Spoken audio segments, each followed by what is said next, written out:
किसान वर्ग हमारे देश का सबसे महत्वपूर्ण वर्ग है। यह हमारे अन्नदाता हैं। किसान को कृषि भी कहा जाता है। वह एक ऐसा व्यक्ति है जो कृषि से जुड़ा होता है। भारत में हर साल राष्ट्रीय किसान दिवस 23 दिसंबर को मनाया जाता है।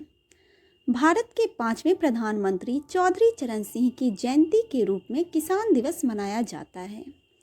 चौधरी चरण सिंह का जन्म 23 दिसंबर 1902 को हापुड़ में हुआ।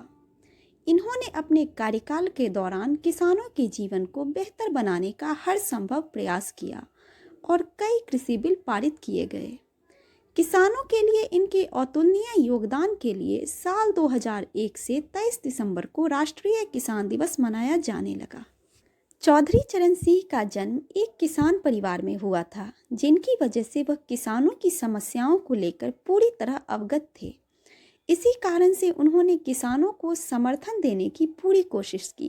उन्होंने 28 जुलाई 1979 से 14 जनवरी 1980 तक भारत के प्रधानमंत्री के रूप में कार्य किया। जब 1979 का बजट तैयार किया गया था, उस समय यह बजट किसानों की मांगों को पूरा करने के लिए डिज़ाइन किया गया था। किसानों को प्रोत्साहित करने और देश में उनके योगदान का जश्न मनाने के लिए राष्ट्रीय किसान दिवस पर देश भर में कई आयोजन किए जाते हैं।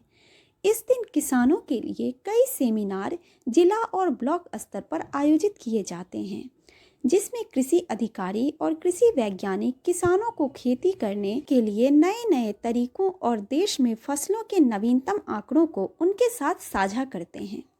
इसके अलावा कई सेमिनार विभिन्न कृषि विज्ञान स्थानों और कृषि ज्ञान स्थलों पर आयोजित किए जाते हैं।